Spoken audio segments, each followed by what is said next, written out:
رہنے کے لیے ضروری ہے کہ دنیا کی محبت ختم کرے. جس کے دل میں دنیا کی ہوس ہے وہ خوش رہنے کے علاوہ دنیا کا ہر کام کر سکتا ہے. سمجھتے ہو؟ جب وہ دنیا کو مسافر خانہ نہیں سمجھے گا تو پاگل ہوتا رہے گا.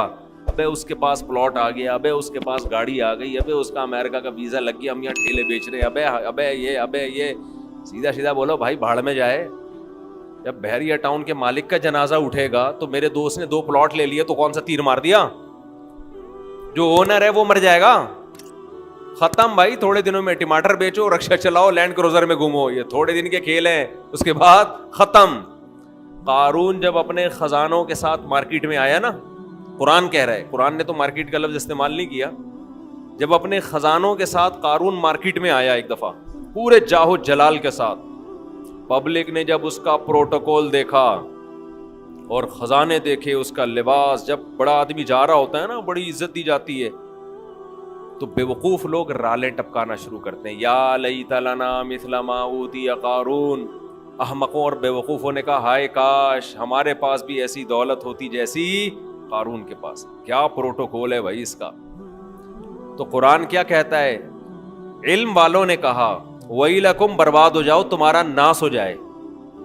جب انسان بہت ہی الٹی بات کرتا ہے تو آدمی کہتا ہے تیرا ناس ہو, تو برباد ہو جائے, کہ بیکار باتیں کر رہا ہے بیٹھ کے. کیا کہنے لگے؟ ویلکم, تباہ ہو جاؤ. یہ ویلکم نہیں ہے, کیونکہ ایک جگہ کہیں ہم عربی گرامر پڑھ رہے تھے تو پرانے زمانے میں جب متحدہ حقیقی بنی تھی نا, وہ 90s کی بات ہے, تو ایک جگہ لکھا تھا ویلکم آفاق احمد. تو ہم عربی گرامر پڑھ رہے تھے, میں اس کو پڑھ رہا ہوں ویلکم آفاق احمد. اب ویلکم کا معنی تو بددعا ہے کہ تم تباہ ہو جاؤ. تو میں حیران ہوں کہ انہوں نے اپنے قائد کو گالی کیوں دی ہوئی ہے. میں وہاں کھڑا ہوا سوچ رہا ہوں کہ اپنا قائد بھی متحدہ حقیقی بنی تھی نا, تو وہ قائد بھی مانتے ہو آفاق احمد کو, اور تم کہہ رہے ہو اور گالی بھی دے رہے ہو, تم تباہ ہو جاؤ. پھر کسی نے بتایا بھائی یہ ویلکم نہیں ہے, یہ ویلکم ہے. تو پھر ایک عربی ان دنوں میں آئے ہوئے تھے, وہ کہنے لگے لی سبیلی ہی چوک کدھر ہے. لسبیلا چوک کو کہہ رہے تھے لی سبیلی ہی چوک. وہ کہہ رہے تھے یہ لی سبیلی ہی چوک کدھر ہے. تو عرب اس طرح کی غلطیاں بھی کر رہے ہوتے ہیں.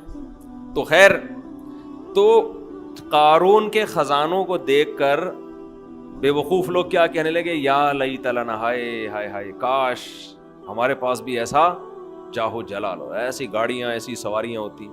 تو اللہ فرماتے ہیں جو علم والے لوگ تھے انہوں نے کیا کہا؟ ویلکم, تمہارا ناس ہو, برباد ہو جاؤ تم. کیسی باتیں کر رہے ہو بے وقوفوں والی. ثواب اللہ خیرون, اللہ جو نیک عمل پہ بدلہ دے گا وہ اس سے کئی گنا بہتر ہے. تو کبھی تمہاری رالیں کسی نیک عمل کو دیکھ کے تو ٹپکی نہیں ہے کہ وہ روزے رکھ رہا ہے, وہ صدقہ کر رہا ہے, تو رال ٹپکے یار کتنا کما رہا ہے. یہ ٹپک کس پہ رالیں رہی ہیں؟ جو عیاشی کر رہا ہے. تو یہ عیاشی تو تھوڑے دنوں میں ختم ہونے والی ہے. اور قارون اب مارکیٹ سے شارٹ ہو گیا کہ نہیں ہو گیا؟ کہاں گیا اس کا جاہو جلال؟ تو قبر بھی نہیں ملتی, قبر بھی نہیں ہے, زمین میں دھسا دیا اللہ نے, ایسا دھسایا حدیث میں آتا ہے قیامت تک دھستا ہی رہے گا. موسیٰ علیہ السلام نے اسے کہا زکات دے, اللہ نے تجھ پر احسان کیا ہے, تو جیسے اللہ نے تجھے دولت دے کے احسان کیا تو اللہ کی مخلوق پہ احسان کر, تو بھی مخلوق پہ خوب خرچ کر. تو کہنے لگا یہ میرا کمال ہے جو میں نے پیسہ کمایا ہے, مائنڈ میرا کیا تھا. آج بعض مالدار لوگ کہہ رہے ہیں نا میرا مائنڈ, میری لک ہے اور میری, او بھائی آپ کا کچھ نہیں ہے. جس کے لیے اللہ رزق کے دروازے کھولنا چاہے کھول دیتا ہے. ہم نے بڑے بڑے فنٹر دیکھے ہیں, وہ بیچارے ٹماٹر ہی بیچتے رہتے ہیں ساری زندگی, حالانکہ مائنڈ ان کا بہت ہوتا ہے. اور بڑے بڑے بے وقوف لوگ دیکھیں جن کے پاس نوٹ گننے کی فرصت نہیں ہے. تبھی امام شافعی نے کہا ہے نا, ایک شعر امام شافعی کی طرف منسوب ہے واللہ عالم, کہ اگر عقل کی بیس پر لوگوں کے پاس پیسہ آتا تو غریب تو بیچارے بھوکے مر جاتے. نہیں سوری, بے وقوف بیچارے بھوکے مر جاتے اگر عقل کی بیس پہ پیسہ مل. تو میں اکثر اس پہ ایک واقعہ بھی سناتا ہوں, میں جلدی سنا کے آگے چلتے ہیں. ایک مالدار آدمی, ہمارے حضرت یہ واقعہ سنائے کرتے تھے پرانے زمانے کا. ایک بہت مالدار آدمی تھا, غریب تھا, سوری، ایک بڑا عقل مند آدمی تھا غریب. مجھے بھی روزہ لگ رہا ہے آج نا. ایک بڑا عقل مند آدمی تھا مگر تھا کیا؟ غریب. اکثر ایسے ہی ہوتا ہے عقل مندوں کے پاس پیسہ نہیں ہوتا. لیکن یہ قاعدہ کلیہ نہیں ہے. مالدار بولیں گے مفتی صاحب ہمیں بیوقوف کہہ رہے ہیں. تو اس نے دیکھا کہ ایک آدمی بڑا مالدار تجارت کا سامان لے کے جا رہا ہے. بیوقوف اتنا ہے کہ اونٹ کے ایک طرف چاول کی یا جو بھی امپورٹ کر رہا ہوگا جو بھی چیز, اس کی بوریاں لادی ہوئی ہیں, اور بیلنس برابر کرنے کے لیے اونٹ کے دوسرے طرف ریت کے بورے رکھے ہوئے ہیں تاکہ بیلنس کیا ہو جائے. 10 بوریاں چاول کی یہاں ہیں تو وزن برابر کرنے کے لیے 10 بوریاں ریت کی ادھر. اس امیر آدمی نے لفٹ مانگی اس غریب سے. وہی نا روزہ لگ رہا ہے. اس عقل مند آدمی نے لفٹ مانگی اس بے وقوف سے, کیونکہ یہ عقل مند غریب تھا. تو اس بے وقوف نے اس کو لفٹ دے دی کہ چل تو میرے ساتھ اونٹ پہ بیٹھ جا. اب اس عقل مند نے اس بے وقوف مالدار سے پوچھا کہ یہ ان بوریوں میں کیا ہے جو رائٹ سائڈ پہ. اس نے کہا بھائی چاول ہے یا آٹا ہے یا جو بھی تھا. کہا یہ لیفٹ پہ کیا ہے؟ اس نے کہا یہ ریت ہے. کہا تو ریت کا بزنس کرتا ہے؟ کہہ رہا نہیں, یہ بیلنس برابر کرنے کے لیے. اس عقل مند نے اس سے کہا کہ بے بے وقوف آدمی, 10 بوریاں اگر یہاں ہیں تو 5 بوریاں ادھر کر دے, اس سے بیلنس کیا ہو جائے گا. اونٹ پہ تو نے بلا وجہ کا ڈبل لوڈ ڈالا ہوا ہے, اور یہ 10 بوریاں بھرنے میں کتنا ٹائم لگا ہوگا. تو بے وقوف آدمی تو یہ کر لے نا کہ 5 یہاں کر دے اور 5 وہاں کر دے. اس نے کہا یار یہ تو بڑی لاجک کی بات کی ہے. نیچے اترا, اپنے مزدور کو جو بھی ہوگا اس کے ساتھ اس کو بولا بھائی بوریاں ہٹا, 5 چاول کی بوریاں یہاں کر دے اور 5 یہاں. اونٹ کی سپیڈ بھی تیز ہو گئی اور اونٹ کو بھی سکون کا سانس آیا, بڑا خوش.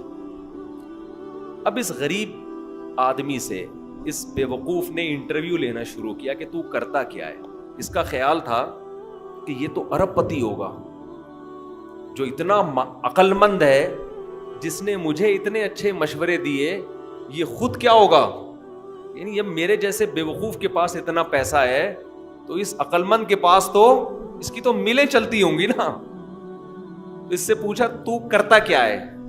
اس نے کہا یار میں تو غریب آدمی ہوں, جس کام میں ہاتھ ڈالوں برباد. میرے پاس تو سواری بھی نہیں ہے, تبھی تو میں نے تجھ سے لفٹ مانگی ہے.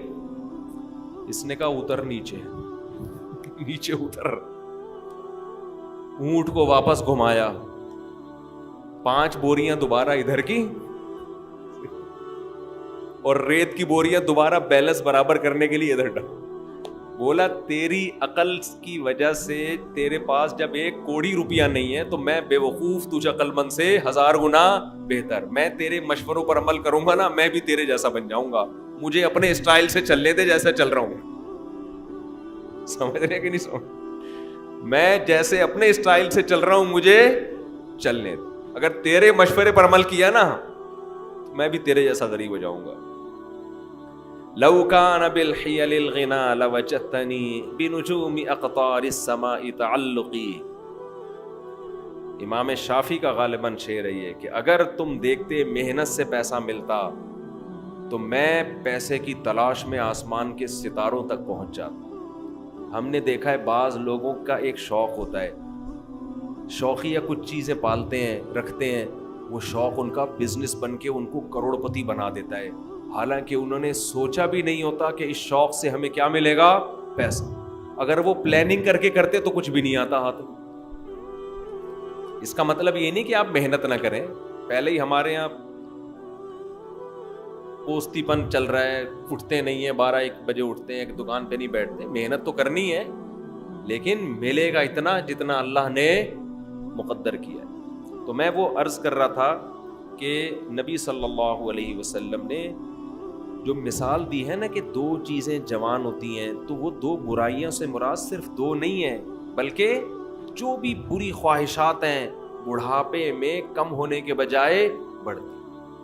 اسی طرح اچھی خواہشات اگر جوانی میں اچھی عادتیں ہیں تو بڑھاپے میں وہ اچھی عادتیں کم ہونے کے بجائے جوان ہو. اگر آپ کو جوانی میں اللہ سے محبت ہے, بڑھاپے میں یہ محبت اور زیادہ بڑھ جائے گی. جوانی میں دنیا کو مسافر خانہ سمجھتے ہو, دل نہیں لگاتے, بڑھاپے میں بالکل لفٹ کرانا چھوڑ دو. ہم نے دونوں طرح کے بوڑھے دیکھے ہیں, سخی بھی اور کنجوس بھی.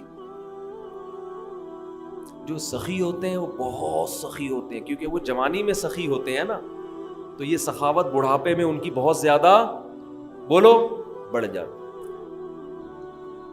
پھر وہ جاگیروں سے دل لگانا بالکل چھوڑ دیتے ہیں, بالکل چھوڑ دیتے ہیں. اور جو کنجوس ہوتے ہیں نا جوانی میں, بڑھاپے میں اللہ کی پناہ آدمی کانوں کو ہاتھ لگا, نوٹ نظر نہیں آ رہے ہوتے, ایسے ایسے گن رہے ہوتے ہیں بیٹھ کے. یہ میں نے اپنی آنکھوں سے دیکھا ہے, نظر نہیں آ رہا نوٹ, دیکھ رہے ہیں یار کم تو نہیں پڑ گیا, یوں کر کے نا چیک کر رہے ہیں کہ اس میں اصلی ہے. ابے اب تو نقلی بھی ہے تو کیا کرنا ہے, اب تو اگر نقلی بھی ہے تو اپنے دانت نہیں ہے کھانے کے لیے, پیٹ میں آنت نہیں ہے کھانے کے لیے, چبانے کے لیے دانت نہیں, کھانے کے لیے آنت نہیں, تو اصلی نقلی کا رہ کیا گیا. شوگر کے آپ مریض ہیں, مٹھائی آپ نہیں کھا سکتے. اب تو آپ کو بچے پال رہے ہیں, اللہ اللہ کرو, مصلے پہ ٹائم گزارو اور نکل لو پتلی گلی سے. اللہ زندگی دے سارے بوڑھوں کو, لیکن اب تو یہ سوچ ہونی چاہیے نا, نہیں جناب ایسے ایسے گر رہے ہوتے, اتنے لالچ, اتنی ہوس, دل, اور ایسا پراپرٹی میں دل لگائیں گے, ادھر پلاٹ. ایک بوڑھے کا فون آیا میرے پاس, غیبت اس لیے نہیں, کسی کو کیا پتا کس کی بات کر رہا ہوں, میرا خیال ہے 85 سال تو ان کی عمر ہوگی, اور 10 قسم کی بیماریاں. کہنے لگے, رو رہے تھے, میرے بیٹے کا کاروبار کا نقصان ہو گیا, گھر میں بڑے مسائل آ رہے ہیں, رزق کی تنگی ہے, میں بہت ٹینشن میں ہوں. میرا دل مجھے ترس آیا, میں ان کا مذاق نہیں اڑا رہا, مجھے ترس آیا. میں ان سے کہوں کہ حضرت آپ کی کیا رزق کی تنگی ہے, آپ کی زندگی گزر چکی ہے, آپ نے ویسے ہی 2 پاپے صبح چائے میں ڈال کے کھانے ہیں بھائی, دوپہر دھونے والے کھچڑی کے کھانے, زندگی گزر گئی. اب ان چیزوں میں کیا رکھا ہے؟ جو بیٹا جس کا کاروبار ڈوب گیا اس کو اتنی ٹینشن نہیں ہو رہی, جس نے آگے زندگی گزارنی ہے ابا کو اس سے زیادہ ٹینشن ہو رہی. لیکن ہم نے نیک بوڑھے بھی دیکھے ہیں, نیک بوڑھے بھی دیکھے. ہمارے نانا, اللہ تعالیٰ مغفرت فرمائے, نانا نانی دونوں, میرے نانا کی بھی 99 سال ماشاءاللہ عمر تھی, نانی نے بھی بڑی عمر پائی ہے. جب بھی ہم ان کے پاس جاتے تھے نا تو وہ شاعری شروع کر دیتے تھے, قبر کی آخرت کی, ٹھیک ہے, گھر جسے سمجھے ہو وہ تم گھر نہیں. مجھے پورا شعر یاد نہیں ہے ان کا, یعنی بار بار کہتے تھے, بیٹا جس کو تم گھر سمجھ رہے ہو یہ گھر نہیں ہے, گھر اصل کیا ہے, قبرستان. اور سخاوت ایسی, کھلا رہے کھلا رہے کھلا رہے, ہر وقت کچن میں کھانا بنتا رہتا تھا. مسجد کے امام بھی تھے ہمارے نانا, تو جو گلی محلے میں جا رہا ہے نا اس کو بلایا, ادھر آ بیٹھ. گھر والوں کو ٹینشن دی ہوئی تھی, کھانا لے کر آؤ اس کے لیے. تو گھر والے بھی تنگ آ گئے تھے. تنگ آنے کا مطلب ظاہر ہے بار بار بار بار کھانا گھر میں پکتا رہے, لیکن سخاوت تو تھی نا. تو ایسے بھی دیکھے ہیں کہ بھائی یہ گھر ور کچھ, ان کو کوئی دلچسپی نہیں ہوتی پلاٹوں میں, جائیدادوں میں. تو یہ جماعت